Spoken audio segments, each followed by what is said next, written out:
Hey guys, how's it going? Hi. Um, Excited to delve into compassion this time with you all. yes, compassion. That's a pretty touchy subject. It can be, I suppose. It was for us when we were first introduced to the idea of having compassion or showing compassion as an antidote to like shame and as a tool to like really help get to the next get out of like start working out of um, habitual addictive patterns and things like that. Or It was cycles of yeah, failure. cycle, yeah, exactly. I mean, both. Go ahead. Yeah. But it was something that we're like, I'm not sure. But at that point, I was just like, okay, I'm gonna just try whatever because I don't care what if it's something like somebody says, hey, this really worked. I'm gonna like, okay, I'm gonna try it. I'm gonna because I wanted to completely I wanted to be completely free and liberated, and I was gonna like, okay, I'm gonna try. So Laura Duncan really is the person that we have learned how to use compassion as a tool. And she said that compassion is the antidote to shame. And as we were like learning about that and thinking through that, the question is how or why. Well, let me back up and say, you go ahead and jump in any time, but okay. Backing up just a little bit, I think one of the fears about compassion was like, oh, well, if you show somebody compassion, you're just giving them license to sin. Showing, as I think Laura Duncan put it this way, showing compassion to the sinner makes us think that we're condoning sin, but which is not true. Yeah, it's not true. But we feel that way. Like right. A lot of Christians feel that way. Yeah. So we're talking through compassion and what makes it so able to, and it's hard to explain, but like I know when I said, okay, I'm just gonna try it.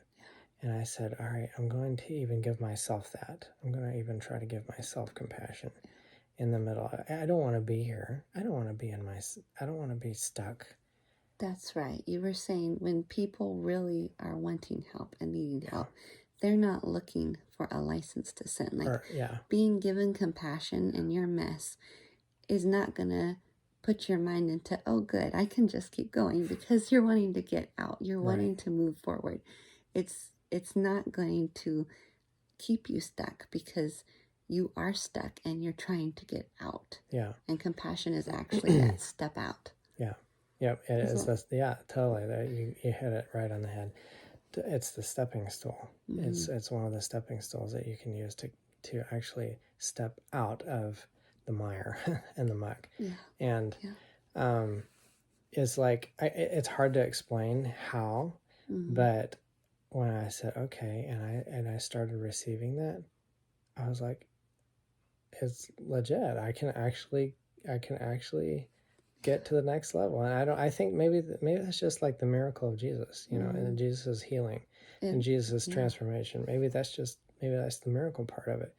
Is that I can't really explain how, but maybe it's just we're using the method that Jesus used when he was here on earth, because I don't know, when I read more of Jesus's heart in his ministry and just like look at the passage from like, okay, how did Jesus feel about this? I just start seeing so much compassion. Like he was moved with compassion here. He had compassion there. He wept here. He wept there. He had so much compassion for people because of... And he wasn't using it, quote unquote, discriminately. Like, oh, I can have compassion on you because... Only if you're like... Right. And in fact, the way he used compassion brought judgment on himself. Like from the Pharisees. When he had compassion on the woman who came in to the Pharisee's house where he was eating, and the Pharisees were all freaked out because he was letting the sinner touch him, but he was having compassion for her. And that compassion paved the way for her sins to be forgiven and for her to go out and change. I came across a verse. I know it's in a different translation that most of us are not used to having, but the way it was worded in this translation, just like it was like it really encapsulated this thought behind compassion. It's Galatians 6:1. Says, "My beloved friends, if you see a believer who is overtaken with a fault, the one who is in the Spirit should seek to restore him in the spirit of gentleness. But keep watch over your own heart so that you won't be tempted to exalt yourself over him." And again, it's okay if what?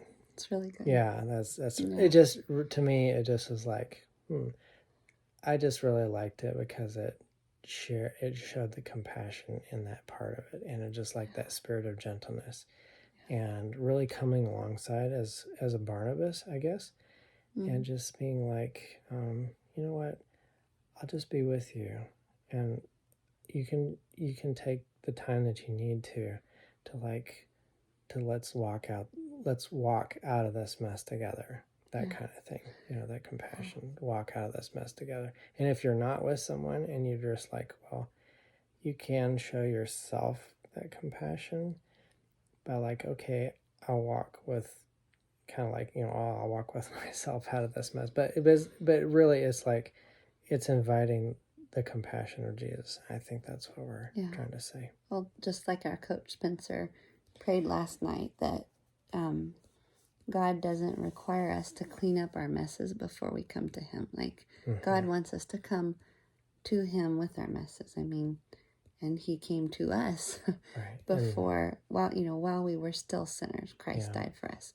He's not requiring us to clean up first and then come. He wants us to come in our mess, and that is what he gives to us, as compassion. And in fact, he bids us to do that. I mean, Matthew, in Matthew it talks about, he says specifically, you come to me and take my yoke and I'll walk with you out. Like the imagery of the yoke, this was explained to me quite a long time ago, but the imagery of the yoke is that you put the yoke on, you put that side on, I put this side on, and I'm the stronger. And so in the agricultural aspect of it, when you put a stronger and a weaker oxen together, the stronger one actually is able to like carry the load. It's the one that carries the load, and the other one is there like holding the other side up, but they're not doing that much. So that's like, that imagery is like really amazing. Beautiful. And Jesus, just tying it back into what Joanna said, is like coming with your mess to him, and he's showing you that compassion and picking up the yoke and saying, guess what? I'll carry the brunt of the load. I'll carry this with you, but I'll walk through it with you. That's beautiful. Anyway. So that's the encouraging part of the antidote to shame. Yeah. Okay. Love you guys.